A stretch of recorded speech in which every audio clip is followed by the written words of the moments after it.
사도 바울이 로마서를 기록하면서 이방인 성도들에게 복음에 대한 확실한 진리의 가르침을 서신을 통해서 교훈하고 있습니다.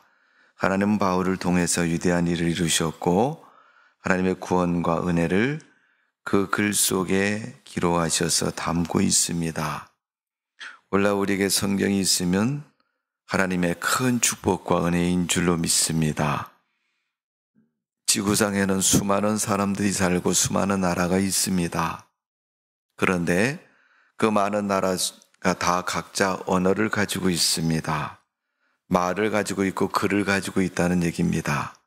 그런데 말과 글은 있지만은 하나님 말씀 성경이 번역되지 않은 언어들이 굉장히 많습니다. 그 가운데서 우리 한국어로 언어가 번역이 되었고 또 하나님 말씀을 읽을 수 있다는 것은 엄청난 축복입니다. 한국 기독교의 역사를 보면 교회가 왕성하게 부흥하기도 전에 우리 한국 땅에는 교회가 서기 전에 복음이 들어오기 전에 거의 동일하게 성경도 번역되어서 온 걸 볼 수 있습니다. 중국과 일본을 통해서 복음이 우리나라에 들어오면서 국외에 있는 곳에서 성경이 번역되어서 국내에 들어왔고 들어온 성경은 성도들 하여금 읽혀졌고 큰 감동과 은혜를 받을 수 있는 그런 엄청난 축복과 길이 열려 있는 것을 볼 수 있습니다. 오늘 여러분 로마에 있는 성도들, 이방인 성도들에게 사도 바울이 하나님의 구원에 대해서 강조했고 믿음을 강조했고 믿음으로 말미암아 구원을 얻는다. 우리가 내 자로 이신득의다 이렇게 표현하고 있지 않습니까? 그것처럼 하나님을 믿고 구원 얻는 그 백성들에게 하나님의 사람으로 믿음의 사람으로 성도로 세상을 살아야 된다. 그렇지 않습니까? 하나님 모를 때는 안 믿었지만은 믿고 나면 그때부터 하나님의 말씀과 계명과 하나님의 법이 그의 삶의 지침이 되어야 됩니다. 그래야 하나님 백성의 삶이 되는 것이고 하나님이 기뻐하시는 겁니다. 그 삶 속에서 제일 첫 번째 삶이 뭡니까? 교회 안에서 드려지는 예배를 말하고 있습니다. 믿음에서 제일 첫 번째 우리 신앙의 행위는 예배 생활이다. 예배 드리는 것이다. 왜 우리 인간이 하나님을 예배해야 되느냐? 하나님은 우리 인간을 만들었을 때 하나님을 신뢰하고 따르는 존재로 만들었습니다. 여러분, 아이를 엄마가 낳으면 품에 끼고 양육을 하지 않습니까? 그러니까 아이는 그 양육받는 동안은 전부가 누구예요? 엄마가 전부죠. 그 아이가 하나님이 전부인 것도 아니고 아빠가 전부인 것도 아니고 자기에게 먹을 젖을 주고 자기를 품 안에 끼고 보호하는 엄마가 전부인 것입니다. 그 과정을 통해서 양육이 되고 성장하는 것처럼 하나님을 믿는 성도들에게는 하나님의 말씀이 하나님의 진리가 전부여야 합니다.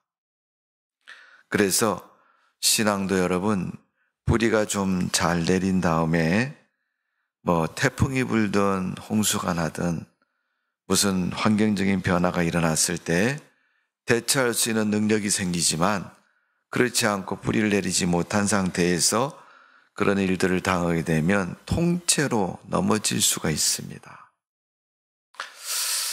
바울은 로마서 있는 말씀 권면하고 있지만 가운데는 우리 그리스도인들의 연합된 힘을 강조하고 있습니다. 조금 구체적으로 얘기하면 교회를 말하고 있는 것이죠. 교회를 통해서 너희 신앙을 성숙시켜야 되고 교회를 통해서 믿음의 공동체를 통해서 네가 힘들고 어려울 때 그들과 함께 연합해서 기도하고 말씀 붙잡고 승리하는 삶의 비결을 가르쳐주고 있는 겁니다. 그래서 성도에게는 하나님 말씀, 기도 이것이 중요하지만 그 다음에 중요한 문제는 신앙의 공동체입니다. 교회라는 것입니다. 하나님은 우리 인간을 만드실 때 누구나 다 종교성을 주셨습니다. 신앙에 대한 그러한 마음을 주셨다는 거예요. 그러니까 하나님을 믿든 안 믿든 사람들은 다 마음속에 종교성을 가지고 있습니다. 근데 그 신앙에 대해서 언제 요구하느냐? 어려울 때, 그 영혼이 갈급해질 때 사람들은 종교를 원하고 있습니다. 오늘날 여러분, 우리가 살고 있는 삶은 우리의 영혼을 메마르게 합니다. 과거에 비해서 얼마나 바쁘고 분주하고 힘들고 고통스러운 문제가 많은지 모릅니다. 어떤 여러분 의술을 가르치는 분이 그런 얘기를 했습니다. 앞으로 문명이 발전할수록 세상에 있는 병원의 70%는 정신과 병원이 될 것이다. 그러니까 여러분 병원에 가면 진료과가 있잖아요. 내과, 외과, 산부인과, 소아과 이런 과가 있잖아요. 그 중에서 우리가 육체적인 것보다는 보이지 않는 정신적인 것을 치료하는 정신과가 훨씬 더 많아질 것이다. 이건 인간의 사회적인 삶의 구조를 연구해 보면 그렇게 될 수밖에 없다는 것을 우리가 새삼 느낄 수가 있습니다. 그만큼 여러분, 사람들이 영적인 갈급함과 기갈함을 맞는 세상을 맞이한다는 것입니다. 그러나 여러분, 사람들에게 하나님이 종교성을 주고 하나님에 대한 은혜를 주시지만 피조물을 만드실 때 그 인간의 마음 속에 하나님의 형상을 따라 창조를 하시면서 하나님에 대한 존재와 가치의 중요성을 저들에게 심어 주었지만 불행하게도 많은 사람들이 하나님을 신으로 믿지 않고 주님으로 믿지 않는다는 것이 불행한 삶의 모습입니다. 그 삶은 성경 구체적으로 에덴 동산에서 아담과 하와의 모습을 통해서 가르쳐주고 있는 겁니다. 너희가 하나님을 버리고 떠났다. 이스라엘이 하나님을 버리고 나라가 망하게 되었다. 그리고 세계 도처에 흩어지는 민족이 되었다. 이제 말세가 되고 마지막 때가 되면 그들 마음에, 그들 심령에 하나님에 대한 존재가 다시금 불듯이 일어날 것이고 회복되어질 것이고 세상의 마지막 때가 되기 전에 하나님은 그 일을 소원하시고 이루실 것이라고 말씀하고 있습니다. 그래서 성경은 세상의 종말과 이스라엘의 회복을 같이 말하고 있어요. 아직까지는 타락과 죄악에 대한 문제가 더 큰 문제입니다. 오늘도 여러분, 사람들이 죄악에 넘어지는 수없는 사람들의 모습이 있었습니다. 그러는 그들 삶 속에서 하나님에 대한 존재, 믿음에 대한 가치관이 분명해야 됩니다. 그렇지 않으면 넘어지는 거죠. 그래서 우리 신앙이 든든한 제일 첫 번째 걸음이 뭐냐? 예배 생활이라는 거예요.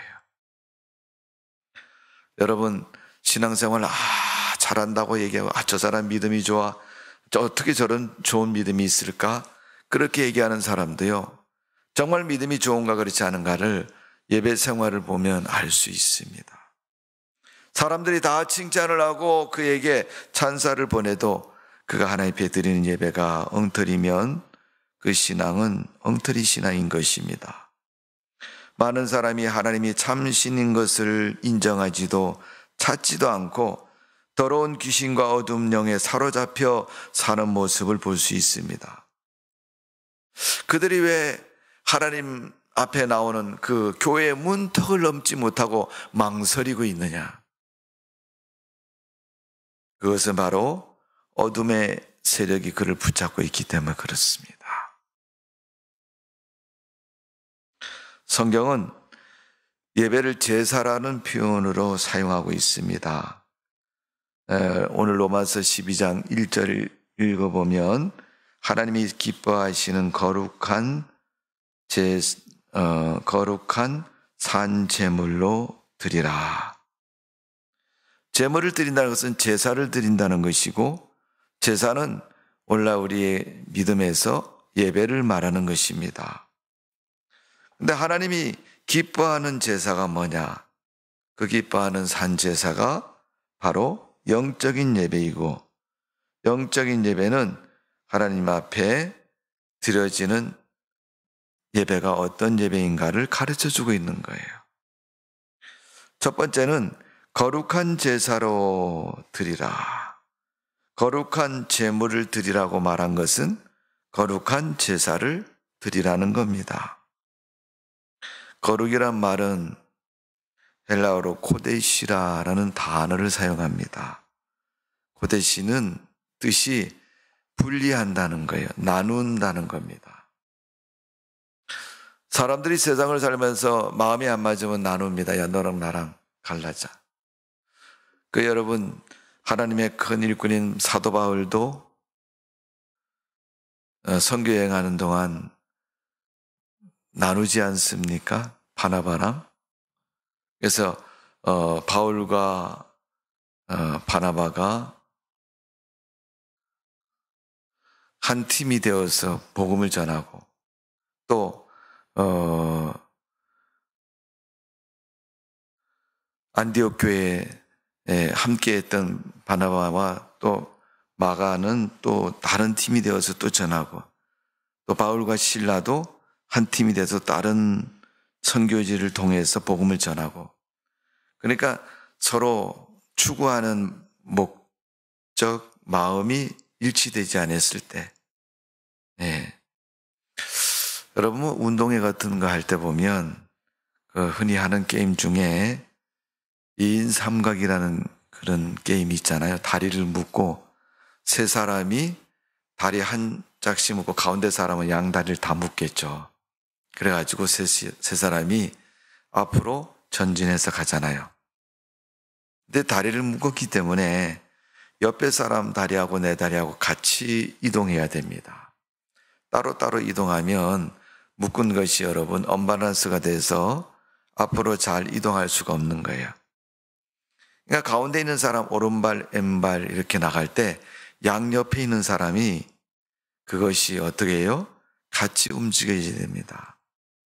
물론 세 사람이 하는 건 쉽지만 5사람이 만일 묶고 그렇게 한다 그러면 가운데 있는 세 사람이 어떻게 해요? 오른발, 왼발이 그 순서가 잘 맞아야 돼요. 그만큼 마음이 맞아야 전진할 수 있는 것처럼 하나님의 일에도 각자의 마음과 생각이 다르기 때문에 우리가 공동체 안에서 그렇게 불협화음이 일어나기 쉬운 것입니다. 하나님 앞에 드리는 예배가 거룩한 예배가 되어야 되는 것은, 거룩은 분리라고 말씀을 드렸는데 왜 분리라는 단어를 예배 가운데 사용할까요? 분리하지 않고는 예배가 안 되니까 사용하는 겁니다. 그것 때문에 예배가 제대로 되지 않은 것은 분리가 되어야 되는 거죠. 그러니까 여러분, 우리가 신앙생활할 때, 교회 생활할 때, 예배 생활에서 방해되는 요소들을 자주 만납니다. 그가 친구가 될 수도 있고, 또 어떤 환경적인 문제가 될 수도 있고, 또 단회적인 이유이지만은 어떤 특별한 문제로 인해서 내가 오늘 예배를 드릴 수 없는 환경과 또 처지와 시간과 모든 것들이 내게 찾아오면 그것을 극복하고 이겨나가야 된다는 겁니다. 그래서 거룩한 산세자라는 것은 내가 예배를 시간이 남아서 야, 오늘 예배 드리러 그냥 갈까? 그런 생각을 가지고 드리는 것이 아니라는 거죠. 바쁜 중에서도, 힘든 중에서도, 어려운 중에서도 오늘 하나님 앞에 내가 예배를 드려야 믿음이 된다, 내 신앙이 바로 된다라는 그러한 결정적인 이유를 가지고, 목적을 가지고 우리가 그 시간을 맞추어서 예배를 드려야 된다는 겁니다. 그래서 오늘 1절에 거룩한 산제사라는 표현을 사용하고 있습니다. 그래서 거룩이라는 말은 일반적으로 깨끗하고 순결함을 말하는데 이는 분리가 되어서 그렇게 됐다는 거예요. 아무리 더럽고 지저분해도요, 싹 깨끗이 씻고 또 다듬을 걸 다듬고 하면 어떻게 해요? 깨끗한 모습이 되죠. 여러분, 요리하는 주부들은 그렇잖아요. 파 다듬는다 그러죠. 밭에서 금방 캐낸 파, 흙이 묻어있고 더러운 것인데 어떻게 합니까? 껍질을 한꺼번에 싹 벗깁니다. 그러면 안에 하얀 그 파의 뿌리가 드러나고 몸체가 드러납니다. 그러면 끄트머리에 있는 수염처럼 달린 뿌리를 칼로 싹 잘라내고 칼로 싹 쓸잖아요, 여러분. 그래가지고 찌개도 넣고 김치할 때도 넣고 반찬할 때 다 넣어요. 그러니까 파하고 마늘은, 생강은 양념이라 그러잖아요. 기본적으로 그들은 다른 어떤 음식에 동화가 돼서 더 좋은 맛을 내는데 역할을 감당하는 거죠. 어쩌면 예수님이 우리 성도들을 세상 가운데서 그렇게 표현했어요. 너희가 세상의 빛이요 소금이라. 소금에 대해서 성경에 말할 때는 뭐라고 얘기해요? 소금으로 골고루 맛을 낸다고 그러잖아요. 소금이 안 들어간 음식 맛이 없잖아요. 그것처럼 우리 성도가 없으면 세상이 황량하고 쓸모없는 세상이고 하루도 견딜 수 없는 그런 세상이 된다면 세상은 우리 성도들을 요구할 겁니다. 야, 그 사람이 있었으면 참 좋겠다. 그 사람이 없으니 왠지 허전하고, 그 사람이 없으니까 어떻게? 우리가 좀 이렇게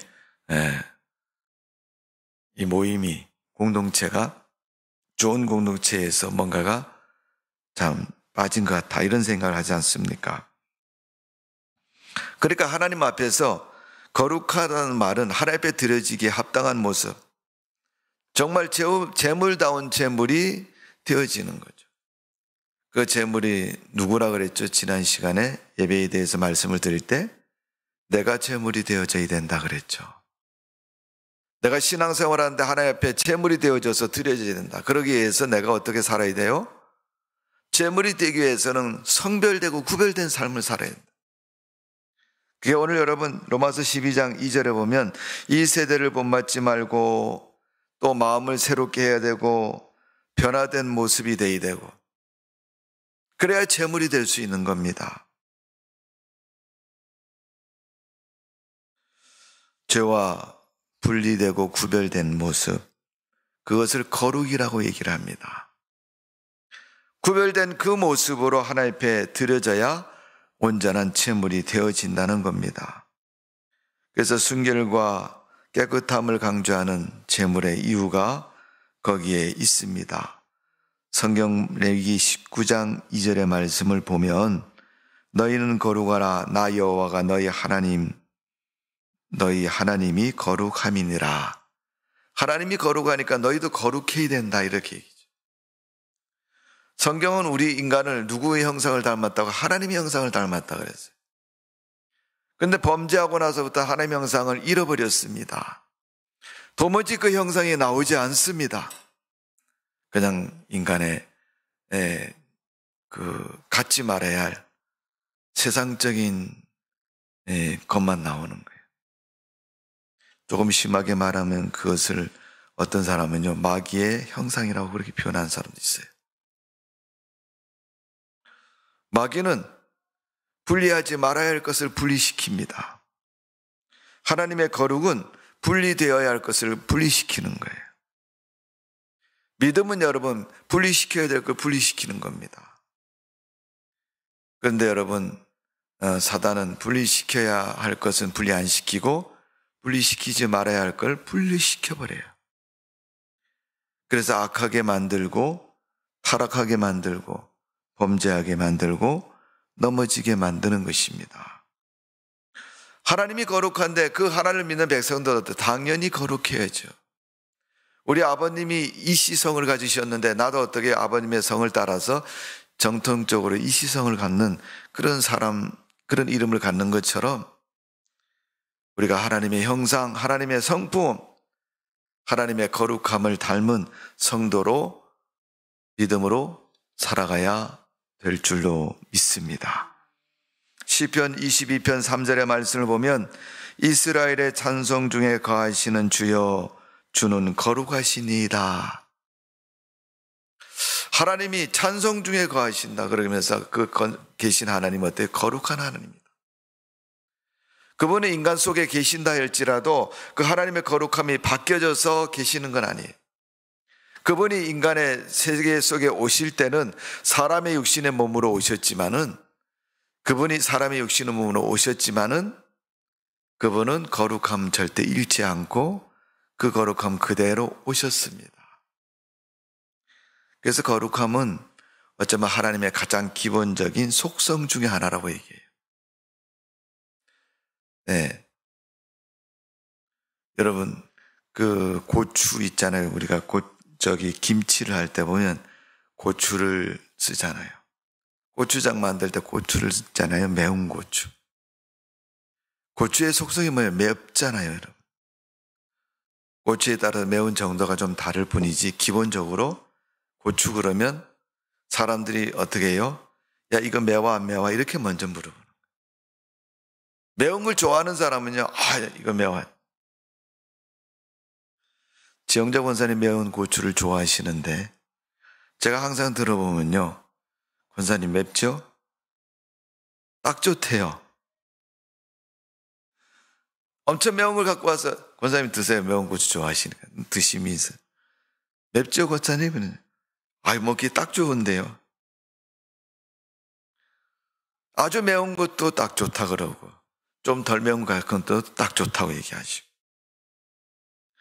매운 것을 원하는 사람에게는 매운 것을 주면요, 그 매운맛에 따라서 그 매운맛에 인정함으로 좋다고 얘기를 하잖아요.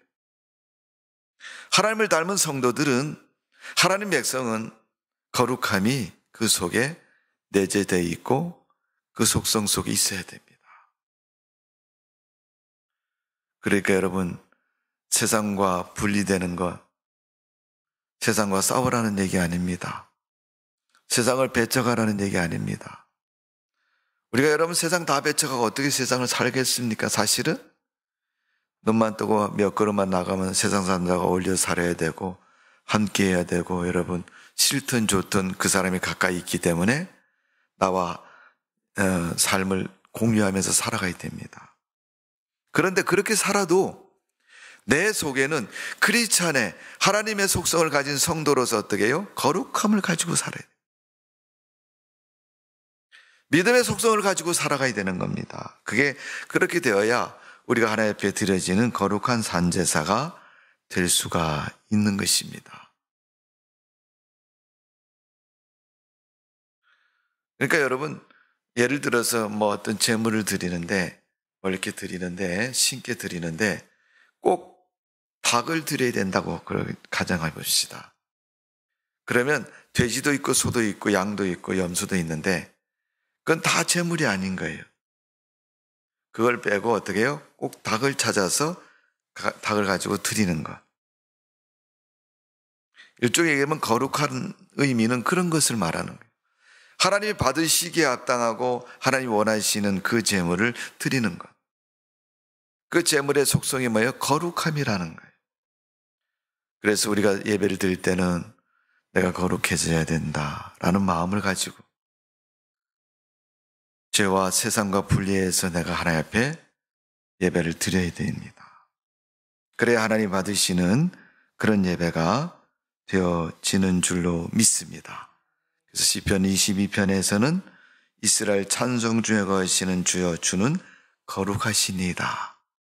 거룩하신 하나님이 우리를 제물로 받으신다면 우리가 어떻게, 당연히 거룩한 제물이 되어 드려져야 된다는 거죠. 하나님은 생활 중에 지은 모든 죄를 회개하고 조금도 다른 신에 개입되지 않은 순수한 믿음을 가지고 오직 하나님을 향해서 드리는 예배를 가르쳐서 말씀하고 있는 겁니다. 한쪽으로서 마음으로는 하나님 앞에 예배를 드리면서 마음 한편에서는 다른 것에 대한 마음을 빼앗기고 있으면 안 된다는 것입니다. 우리나라 말에 여러분 마음이 콩밭에 가 있다 그러잖아요. 두부를 먹으면서 콩밭에 있으면 이해가 되지만 다른 것을 하면서 여러분 콩밭에 있으면 이해가 안 되는 거예요. 하나님 앞에 예배를 드리면 온전히 예배를 드려야지 생각은 다른 곳에 가 있으면 그것은 온전한 예배가 될 수 없다는 것입니다. 우리의 예배의 자세와 우리의 모습은 어떻습니까? 특별히 하나님 기뻐하는 제사는, 예배는 우리 마음 속에 있는 거룩함을 드릴 수 있어요.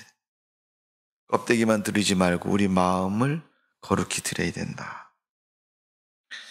두 번째, 하나님 기뻐하는 제사는 산제사라고 그렇게 표현하고 있습니다.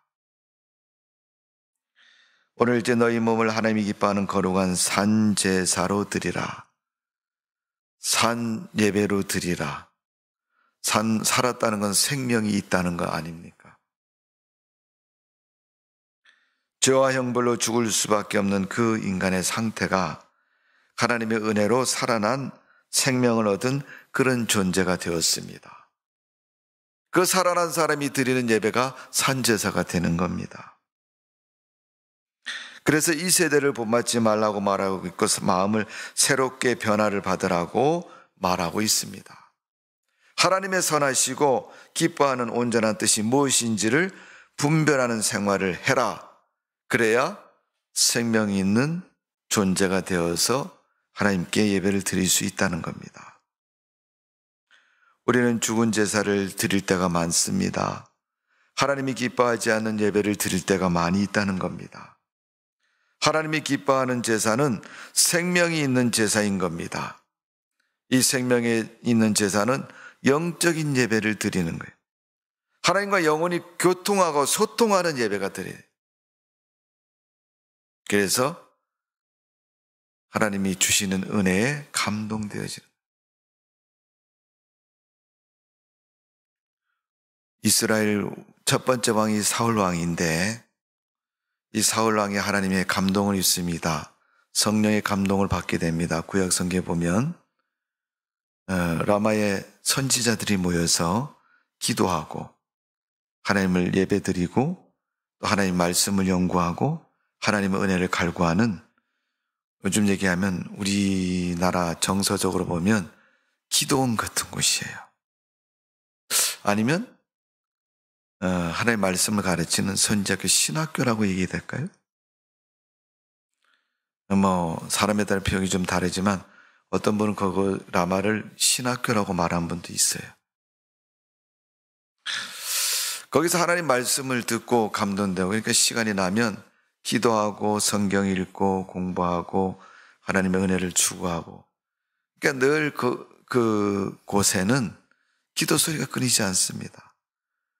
돌아가면서 기도한다 이런 얘기는 아니라 할지라도 그 생도들이 워낙 많으니까 자기가 기도하고 싶을 때 기도하지만은 그 많은 사람들이 각자 자기의 그 은혜에 따라서 기도하고 말씀을 읽고 하다 보니까 그곳은 하나님을 향한 기도 소리가 끊이지 않고 하나님의 은혜가 끊이지 않는 그런 장소가 되었습니다. 그래서 거기는 누구든지 가면 은혜 받게 돼 있어요. 왜? 일단 그 분위기가 다 기도하는 분위기고 은혜에 젖어 있는 분위기니까. 우리 한국교회 부흥회를 할 때는 그런 분위기 아닙니까? 우리 교회, 다른 사람 교회, 교인 할 거 없이 옛날에 여러분 부흥회 한다 그러면요, 10년 대부흥성회 이렇게 하면요 주변에 있는 사람이 다 모입니다. 다른 교회 나가도 부흥회는 참석해 와서 해서 은혜 받아야 된다고. 내가 은혜 받아야 살 수 있다고. 은혜 받아야 축복받을 수 있다고. 은혜 받아야 하나님의 사람으로 믿음의 성도로 살아갈 수 있다고. 그 말을 고백했고 그 은혜 받으려고 추구했고 모였습니다. 그리고 기도했고 하나님의 말씀을 듣고 부르짖어 기도했으며 더 큰 은혜를 받으면 금식하는 사람도 있어. 때로는 서원하는 사람도 있었고 그런 일을 했던 것을 볼 수 있습니다. 그곳에 갔더니 아무것도 모르고 하나님의 향한 믿음도 없는 사울이 갔는데 그 사람들하고 섞여 있으니까 같이 성령의 감동이 되었고 사울도 거기서 어떻게 해요? 예언을 하기 시작했어요. 우리가 여러분 일반적으로 선지자라고 말하면, 구약의 선지자라 말하면 하나님 말씀의 대변자다 이렇게 얘기를 하잖아요. 성령의 감동으로 말씀을 받아서 말씀을 예언하는 자. 그래서 여러분 구약 성경 뒤에 부분에 보면 대선지서, 소선지서가 있잖아요. 거기 보면 선지자들이 예언한 말이에요. 그게. 미래에 대해서, 앞일에 대해서 나라의 운명을 말하고 개인의 신앙을 말하고 세상에 이루어지는 일들을 예언하는 그런 내용으로 기록되어 있습니다. 아무나 하고 싶다고 하는 게 아니에요. 하나님의 신이 감동된 사람이 하는 거예요. 우리가 여러분 새벽에 다니엘서도 읽었고 또 예레미야도 있었고 읽었고 에스겔도 읽었고 다 하나님 말씀을 예언한 사람 아니에요, 새벽에. 근데 그 예언한 내용이 보면 언제 하나님의 신이 임하였는가를 성경은 기록하고 있잖아요. 무슨 왕이 통치한 지 몇 년째 되는 해 몇 월 달에 하나님의 신이 다니엘에게 감동되어 임하여서 말하기를, 또 환상을 보기를, 꿈을 꾸기를 쭉 이야기를 합니다, 내용을. 하나님 신이 언제 감동됐는가를 분명히 성경은 말하고 있잖아요.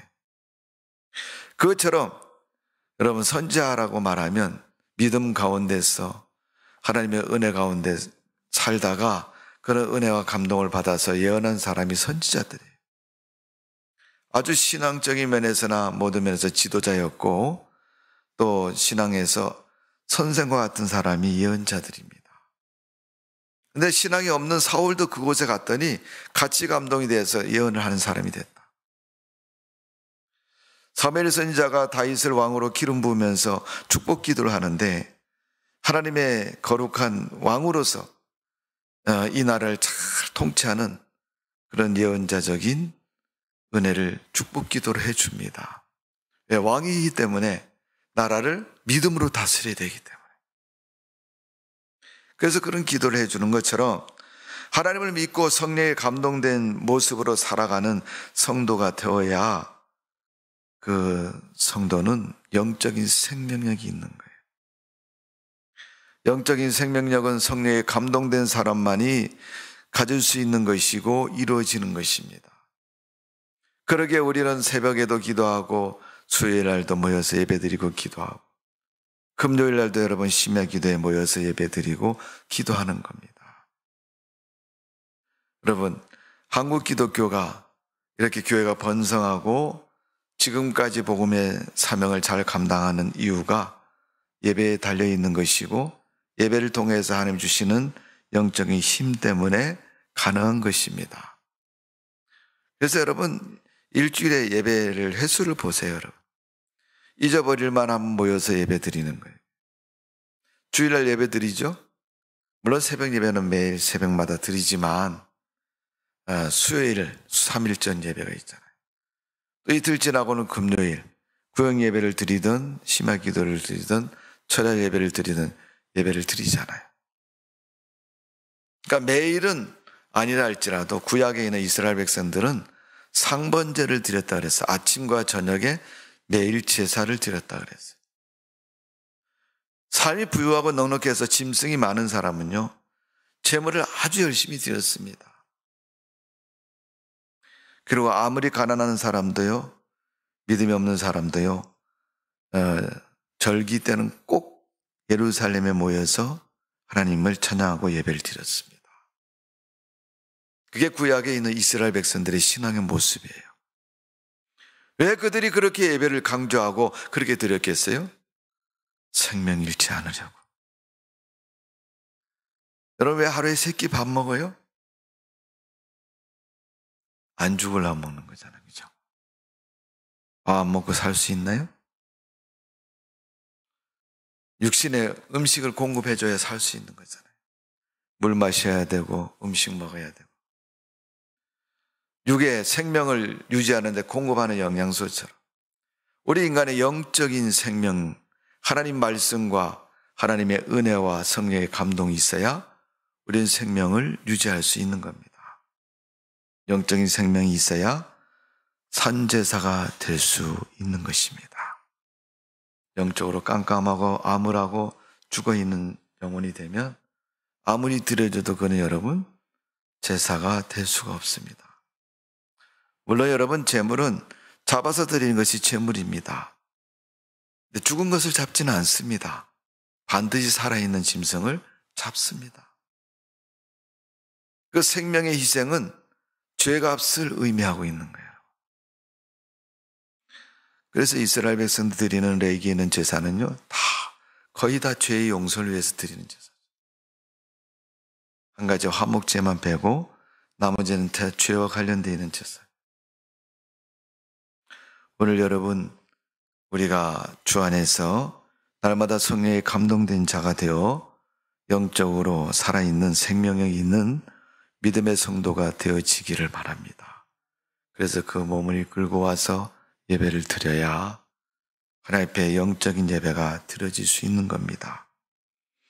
세 번째로 기뻐하는 제사는 영적인 제사입니다. 오늘 1절에 말하면 너희 몸을 하나님이 기뻐하는 거룩한 산 제사로 드리라. 그리고 이는 너희의 드릴 영적 예배니라. 너희가 드려져야 할 예배다, 이런 얘기죠. 영적 예배가. 하나님은 영이시기 때문에 세상에 있는 사람들의 철학, 도덕, 정치, 윤리, 문학적인 예배가 되기를 원하지 않습니다. 철학적 예배? 네. 정치적인 예배? 네. 국회의원들 여러분, 6월달 되면 이제 우리 기초단체장들 선거가 있잖아요, 여러분. 시의원, 구의원, 또 구청장, 이런 사람들 선거가 있지 않습니까? 그분들은 꼭 선거철 되면은 교회 와서 인사하고 가요, 여러분. 표 좀 많이 얻으려고, 당선되려고. 그런 모습은 정치적인 예배죠, 여러분. 하나님 원하는 그런 예배가 아닌 거예요. 자기의 어떤 목표를 관찰하기 위해서 하나님의 힘을 빌리고, 교회의 힘을 빌리고, 종교적인 힘을 빌린다? 그건 영적인 예배가 아닙니다. 진정한 예배가 아니라는 겁니다. 예수님은 요한복음 4장 24절에 보면 하나님은 영이시니 예배하는 자가 신령과 진정으로 예배할지니라, 그렇게 말씀하고 있습니다. 여기서 신령이라는 말은 하나님의 영의 인도됨을 신령이라고 그렇게 얘기해요. 신이신 하나님이 나를 끌고 가신다는 거예요. 우리가 찬송가에도 있잖아요. 주님이여 내 손을 꼭 잡고 가소서, 그런 복음성가가 있는 것처럼 하나님이 나를 꼭 붙잡고 인도해 주기를 바랍니다. 다윗 시편 23편에 보면 여호와는 나의 목자신 내게 부족함이 없다. 그 하나님이 쉴 만한 물가로 푸른 초장으로 또 나에게 필요한 모든 걸 다 공급하시고 이끌어 가신 그 하나님이시라고 말씀하고 고백하고 있지 않습니까? 정말로 신령한 예배라는 것은 하나님의 인도함을 받는 거예요. 어떤 분은 여러분 버스를 타고 가야 되는데 차비가 모자라서 500원이 모자랐대네. 그런데 이거 어떻게 하냐, 하나님 걸어가야 됩니까? 차를 타고 가야 됩니까? 그리고 봤더니 땅바닥에 500원짜리가 떨어져 있었대요. 할렐루야 그러면서 주워갖고 하나님의 응답이라고. 여러분, 하나님의 응답이 아니죠. 그것도 하나님의 응답이라고 생각하고 할렐루야 그러면서 주워갖고 버스 타고 가셨다는 거예요. 여러분, 우리가 생각하기 나름이라고 얘기하는 사람도 있습니다만은 하나님의 인도함, 하나님이 여러분의 삶을 인도하기를 원하고 계십니다. 근데 왜 나는 도무지 하나님의 은혜가 없는 것 같아? 하나님 나를 안 도와주시는 것 같아? 그렇게 생각이 되어질 때는 왜 인도가 아닌 게 아니라 여러분, 하나님을 내게 맞추려 그러니까 안 되는 거예요. 내가 하나님께 맞추면 쉬운 거예요. 허리가 30인 사람이요, 바지 35인치짜리를 입으면요 넉넉하게 입을 수 있어요. 근데 허리가 30인 사람이 허리 20짜리 바지를 입으려면 죽었다 깨어나도 잘 못 입어요. 바지가 뜯어지기 전에는 들어갈 수가 없습니다. 예를 들면 우리가 하나님의 인도 하나님은요, 허리 35짜리 되시는 거예요. 나는 30이고. 그러면 문제가 없는데, 네, 여러분, 하나님을 25로 계산해 놓고 나는 30이라 그러면요, 이건 좀 심각해지는 거예요. 내가 하나님께 맞추는 거는요, 넉넉하게 언제든지 풍성하게 살 수 있는 방법이 되는데, 하나님을 내게 맞추면요, 내 허리는 30이고 하나님은 25인 것처럼 부작용 생기는 거 힘들고 어려운 것입니다. 여러분이 믿고 여러분이 인도하고 여러분을 바라보는 하나님은 과연 어떤 하나님이십니까? 나를 하나님께 맞추려는 그런 믿음으로 사는 성도가 되시기를 바랍니다. 신령이라는 말은 하나님이 나를 인도하는 걸 말합니다. 내가 하나님을 끌고 가는 게 아닙니다. 하나님 나를 따라오세요. 나 좀 도와주시고 나를 좀 따라오세요. 이게 아니고 하나님 어떻게 가야 됩니까? 하나님이 시키는 대로, 하나님 원하는 대로, 하나님 바라는 대로 하겠습니다. 여러분, 생명의 위기를 많이 넘긴 다윗은 그가 생존할 수 있는 비결을 여기에 말하고 있습니다. 시편에 보면요, 다윗의 고백이 그겁니다. 목자 되신 하나님, 인도자 되신 하나님, 나를 책임져 주신 하나님, 나의 산성이신 하나님, 반석이신 하나님, 나의 샘이 되시는 하나님, 그런 표현을 사용할 때 하나님의 인도를 따라 사는 다윗의 모습입니다. 40년 동안 광야에서 이스라엘 백성을 이끌어왔던 모세도 그랬습니다.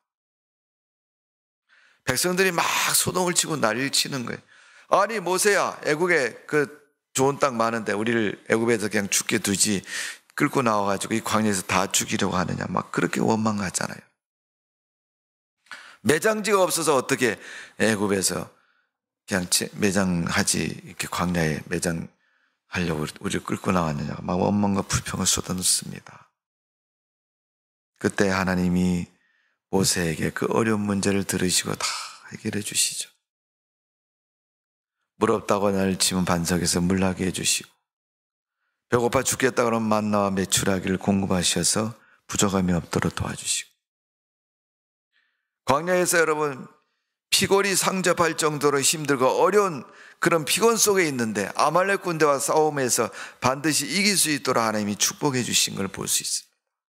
블레셋 사람들과 싸워서 이길 수 있도록 하나님이 이스라엘을 도우시고 축복해 주신 겁니다. 그리고 40년 동안 갔던 그 길이 뭐예요? 광야길입니다.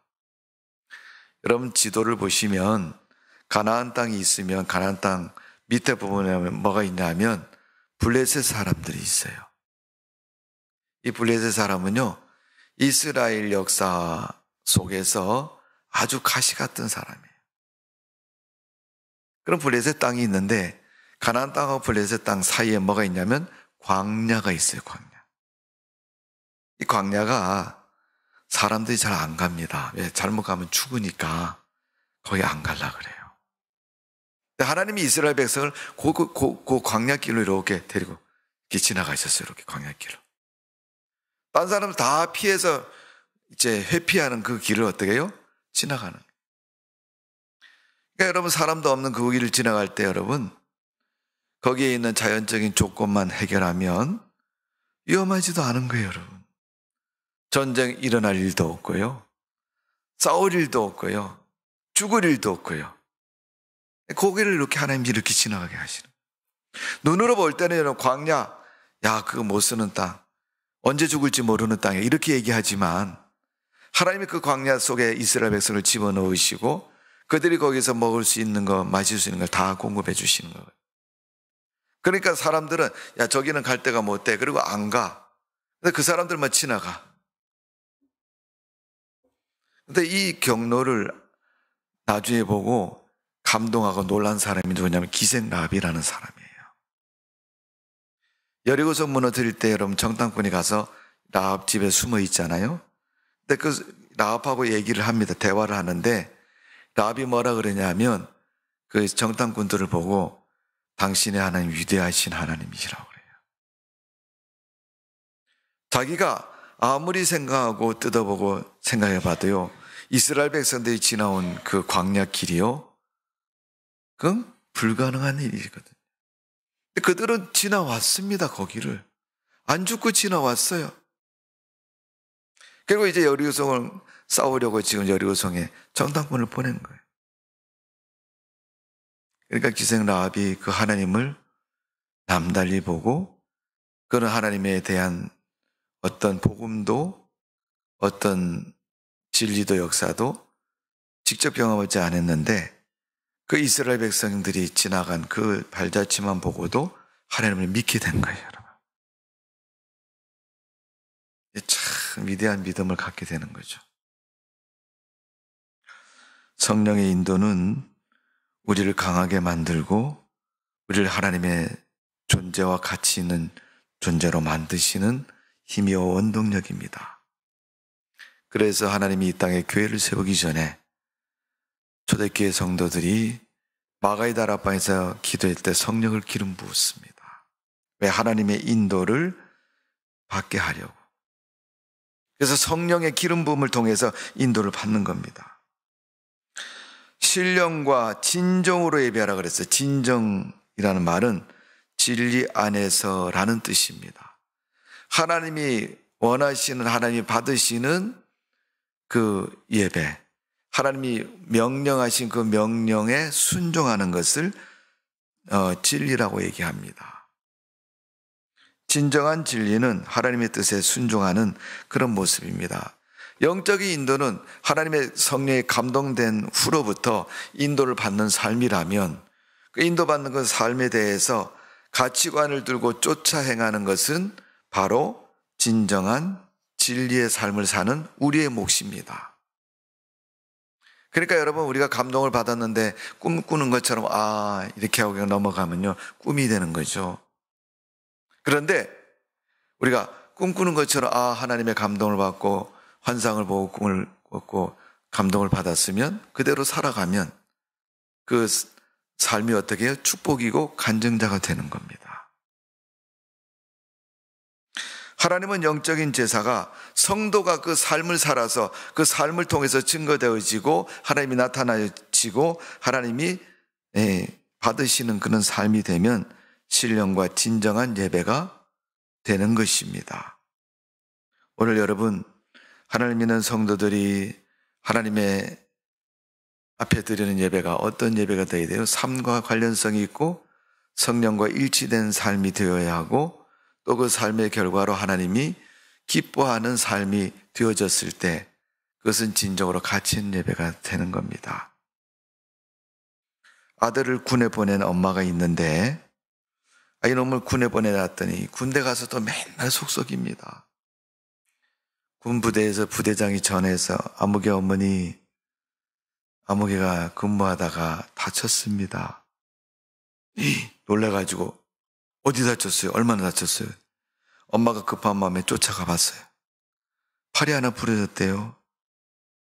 그래서 병원에 걱정하지 마세요. 치료하면 됩니다. 그러면서 병원에 3개월 동안 기부스하고 누워서 고쳤습니다. 또 몇 개월 지나고 나서 그다음에 얘가 부대에서 운전하는데 운전을 차가 굴러가지고 부대 차가 다 망가져가지고 변상이 된대요.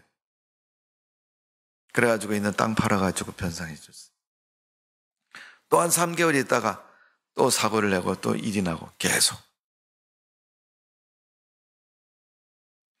그럼 엄마가 그 부대에서 전화만 오면 놀라는 거거든요.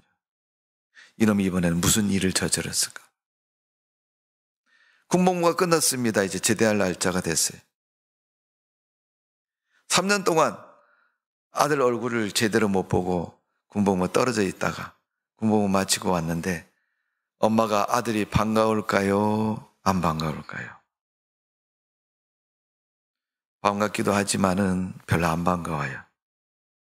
이제 집에 와서 무슨 일을 저지를까? 저놈이 군대에서 3년 동안 한 행동을 보면 그 일을 이제 집에 와서 저지르지 않을까? 부모가 근심부터 먼저 되는 거예요. 떨어져 있고 여러분 반가운 마음으로 만나야 되는데 그렇지 않고 매일 사고나 치고 일을 저지르면 여러분 기쁨의 예배가 될 수가, 만남이 될 수가 없는 거예요. 하나님 우리가 세상을 사는 동안 하나님 백성으로 믿음의 빛을 드러내고 영광스러운 삶을 살아야 돼. 그런데 여러분 세상에서 매일 사고뭉치, 죄나 범하고 못된 일이나 하고 교회 가고 나쁜 사람과 어울려 다니면서 세상을 어지럽히는 삶을 살면 하나님 왔습니다. 주일날 내 예배가 드립니다. 찬송 불러도 하나님 별로 안 기뻐요. 오늘 예배는 드리지만 저 녀석 예배 끝나고 나가서 무슨 일을 저지를지 또 모르니까. 사람들은 그 사람 때문에 교회를 손가락질하고 사람들은 그 사람 때문에 교회 다니는 사람을 욕을 하고 사람들은 그 사람 때문에 나 교회 안 가겠다 이렇게 말을 하는 거예요. 그러면 하나님이 기뻐하는 예배가 될 수가 없습니다. 영적인 제사는 삶을 통해서 하나님의 영광이 드러났을 때 영적인 제사를 드릴 수가 있는 것입니다. 구체적인 방법은 2절에 나와 있는 내용입니다. 기억하시고 우리가 바른 예배가 드려져야 될 줄로 믿습니다. 마지막 하나님이 기뻐하는 제사는 감사하는 제사입니다. 시편 50편 14절에 보면 감사로 하나님께 제사를 드리며, 하나님께 제사를 어떻게 감사로 드린다는, 고마운 마음을 가지고 드리는 제사를 말하는 것이고 선한 마음으로 드리는 제사를 말하는 것이고 기쁨의 마음으로 드리는 제사라고 말할 수가 있습니다. 우리는 하나님께 감사의 제사를 드려야 합니다. 그래서 히브리서 13장 15절 16절의 말씀을 보면 이렇게 기록하고 있습니다. 이러므로 우리가 예수로 말미암아 항상 찬미의 제사를 하나님께 드리자. 이는 그 이름을 증거하는 입술의 열매니라. 오직 선을 행함과 서로 나눠주기를 잊지 말라. 이같이 제사는 하나님이 기뻐하시느니라. 이렇게 말씀하고 있습니다. 선행과 나눠주기를 잊지 말고 그러한 제사를 하나님이 기뻐하신다. 여러분 착한 일을 하는 것, 착한 사람이 착한 일을 하는 거고 착한 일은 다 하지 않습니다. 착한 일 행하는 사람만 하는 겁니다. 그 착한 것을 보고 하나님이 기뻐하신다 그랬어요. 교회 나온다고 다 착한 거 아니죠? 착하다고도 착한 일 다 하는 건 아니죠. 근데 진정한 착함은 하나님이 기뻐하시는 일이라고 말하고 있습니다. 오늘 여러분 우리가 예수로 말미암아 하나님을 찬양하고 하나님을 찬양하다 그 입술과 그 마음에 감동이 되어지면 마음에 감동된 선한 마음을 가지고 세상 사람들에게 선과 좋은 것을 나누는 기쁨의 삶을 살아야 될 줄로 믿습니다. 여러분 사람이 기뻐할 때는요 받을 때 기쁜 거예요. 여러분. 사실은 누가 뭘 주면 좋잖아요, 그죠? 그런데 여러분 받을 때보다 더 기쁜 건 줄 때 기쁨이라고 얘기합니다. 단적인 예를 들면 엄마가 자기 자녀를 잘 키웠어요. 부모가 생각하는 만큼 공부도 열심히 하고 또 좋은 직장에 취직도 하고 결혼도 하고 훌륭한 인물이 됐어요. 그 아이가 아주 세상을 잘 사는 모습을 보니까 엄마가 뭐예요? 한쪽 마음 한편에 아주 보람을 느끼는 거예요. 저건 내 새끼지? 우리 아들이지? 우리 딸이지? 내가 낳고 힘들었지만 기르는 그 고통과 과정 속에서 그 어려움을 대한 보상을 받듯이 마음의 기쁨을 갖는 거예요. 여러분 부모가 그 자녀를 그렇게 기르지 않았으면 나가고 여러분 저기 고아원이나 보내고 저기 이렇게 보육원이나 보내서 애들을 방치했으면 여러분 그 아이가 아무리 성공해도요 그 성공을 보면서 자기가 낳은 그것이 있으니까 저거 내 새끼라는 말은 할 수 있을지 모르겠지만 정말 그 자녀를 통해서 삶의 기쁨은 없는 것입니다.